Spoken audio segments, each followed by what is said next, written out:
नमस्कार दोस्तों, उम्मीद करता हूं कि आप लोग अच्छे होंगे और लाइफ में कुछ बेहतर कर रहे होंगे। साथियों, इंफॉर्मेशन फंक्शन की सीरीज में आज हम सीखेंगे is non text function. Is non text function Excel में क्या है और किस तरह से यूजफुल है, इन सब बातों को हमेशा की तरह 4 भागों में ही सीखेंगे। सबसे पहले हम बात करेंगे फंक्शन के डिस्क्रिप्शन को, यानी कि इस फंक्शन को समझेंगे ये क्या कहना चाहता है।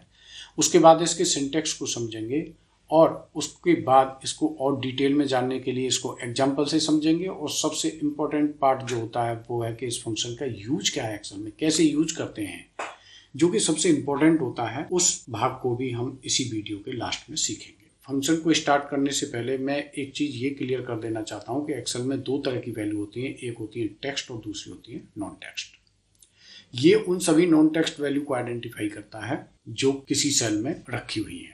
यानी कि फंक्शन के डिस्क्रिप्शन की अगर हम बात करेंगे तो the Excel is non text function return true when a cell contain any value except text. Text के अलावा जो भी वैल्यू है ये उस वैल्यू के अगेंस्ट देगा ट्रू, यानी कि ये उस वैल्यू को आइडेंटिफाई करेगा जो वैल्यू टेक्स्ट नहीं है। अब 2 तरह की वैल्यू हो सकती है, जैसे एक एग्जांपल ले लेते हैं। यहाँ पे मैं लिखता हूँ 100 और यहाँ पे लिखता हूँ मैं कुछ ऐसे करके। मुझे इन दोनों वैल्यू को पता करना है कि इनमें कौन सी वैल्यू टेक्स्ट है, कौन सी वैल्यू नॉन टेक्स्ट है। तो यहाँ पे फॉर्मूला लगाएंगे इज नॉन टेक्स्ट, सेलेक्ट करेंगे, यानी कि ये वैल्यू इज नॉन टेक्स्ट मतलब ये वैल्यू टेक्स्ट नेचर में नहीं है, ये नंबर नेचर में है। इसी फॉर्मूला को नीचे करो तो ये फॉल्स, यानी इज नॉन टेक्स्ट। ये क्या नॉन टेक्स्ट वैल्यू नहीं, ये एक टेक्स्ट वैल्यू है। बस यही ये फॉर्मूला बताता है, यानी कि ये सभी उन वैल्यू को आइडेंटिफाई करता है जो टेक्स्ट में नेचर में नहीं है। बहुत ही सिंपल है, बहुत ही आसान है। अब इसका सिंटेक्स क्या बोलता है? इसके सिंटेक्स में अगर हम बात करें तो केवल एक ही आर्ग्यूमेंट है, दैट इज वैल्यू, यानी कि इज नॉन टेक्स्ट। तो यहाँ पे मांगता है ये क्या? वैल्यू। वैल्यू ये वही वैल्यू है जिसे मुझे टेस्ट करना है। वो वैल्यू टेक्स्ट हो सकती है और नॉन टेक्स्ट हो सकती है, ठीक है। तो ये बहुत ज़्यादा इसका सिंटेक्स क्रिटिकल नहीं है, एक ही आर्ग्यूमेंट है इसके।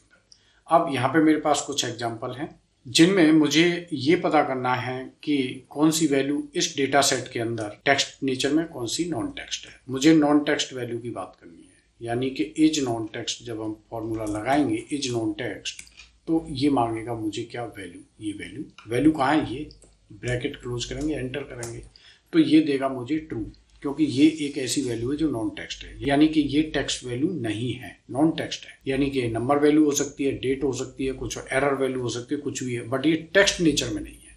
इसी फॉर्मूला को नीचे कॉपी करो।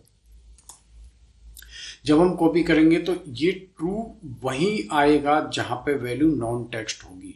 नॉन टेक्स्ट वैल्यू कौन सी होती हैं? ये ट्रू फॉल्स भी नॉन टेक्स्ट वैल्यू में ही गिना जाता है। कुछ एरर वैल्यू होती है, वो भी नॉन टेक्स्ट वैल्यू ही होती है। ये मैंने जानबूझ करके इस तरह के एग्जांपल लिए हैं जिससे कि और ज़्यादा क्लैरिटी आ सके। अच्छा, ये ट्रू फॉल्स नॉन टेक्स्ट क्यों होते हैं कि जब भी मैं ट्रू लिखता हूँ और यहाँ पे फॉल्स भी लिख देता हूँ, ये दोनों वैल्यू नॉन टेक्स्ट इसलिए है कि ट्रू का मतलब एक्सेल में होता है 1 और फॉल्स का मतलब एक्सेल में होता है 0। किस तरह से? यहाँ पे लगाओ डबल डैश और इसको सेलेक्ट करो तो 1 कर देगा, यानी कि ये ट्रू और फॉल्स 0 और 1 होते हैं। और 0 1 क्या होती है? ये न्यूमेरिक वैल्यू होती है, यानी कि नॉन टेक्स्ट वैल्यू, इसलिए ये इसको ट्रू फॉल्स के आगे देगा ये ट्रू। अब इसको एग्जाम्पल से समझने के बाद हम बात करेंगे इसके यूज क्या है, कहाँ पे यूज कर सकते हैं। तो मेरे पास एक यहाँ पे नीचे एक डेटा टेबल है जिसमें ऊपर लिखा गया है highlight non text values in transaction remark column, यानी कि इस ट्रांजैक्शन रिमार्क कॉलम में कुछ ऐसी वैल्यू है जो नॉन टेक्स्ट हैं, मुझे उनको हाईलाइट करना है। जब भी हम वैल्यू हाईलाइट करने की बात करेंगे तो 2 तरह से वैल्यू को हाईलाइट किया जा सकता है, यानी कि मैनुअल फॉर्मेटिंग के थ्रू और एक कंडीशनल फॉर्मेटिंग के थ्रू। हम इन वैल्यू को कंडीशनल फॉर्मेटिंग के थ्रू हाईलाइट करना चाहेंगे। कंडीशनल फॉर्मेटिंग होम टैब के अंदर कंडीशनल फॉर्मेटिंग सेक्शन के अंदर आता है और यहाँ पे भी हम लगाएंगे क्या? New rule. न्यू रूल के अंदर जब जाएंगे तो लास्ट ऑप्शन यहाँ पे चूज करेंगे और इसके अंदर यहाँ पे आता है formula, use a formula. Formula क्या लगेगा? यहाँ पे हम वही फॉर्मूला लगाएंगे जिसको हम पढ़ रहे हैं, यानी इज नॉन टेक्स्ट। तो यहाँ पे हम लिखेंगे इज नॉन टेक्स्ट और ब्रैकेट ओपन करेंगे और इसको सेलेक्ट करेंगे। जैसे ही मैं इसको सेलेक्ट करता हूँ तो यहाँ पे रो और कॉलम के आगे डॉलर साइन लग जाते हैं, ये मुझे रिमूव करने हैं, क्योंकि अगर मैं इनको रिमूव नहीं करूँगा तो ये फॉर्मूला केवल ये पहले सेल को ही चेक करेगा, बाकी सेल को छोड़ देगा, यानी कि आगे बढ़ नहीं पाएगा, बिकॉज ये फ्रीज हो गया था।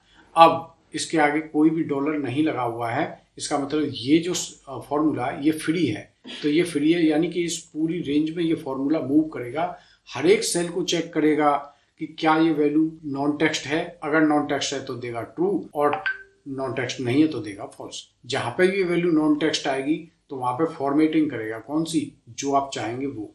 यानी कि मुझे इस तरह की फॉर्मेटिंग चाहिए जहां पे वैल्यू नॉन टेक्स्ट हो जाएगी। वहां पर मैं इसको ओके जैसे ही करूंगा तो ये उन सभी वैल्यू को आइडेंटिफाई करेगा जो नॉन टेक्स्ट है, यानी कि ये सभी नंबर वैल्यू हैं जो टेक्स्ट नेचर में नहीं है, ये नॉन टेक्स्ट है।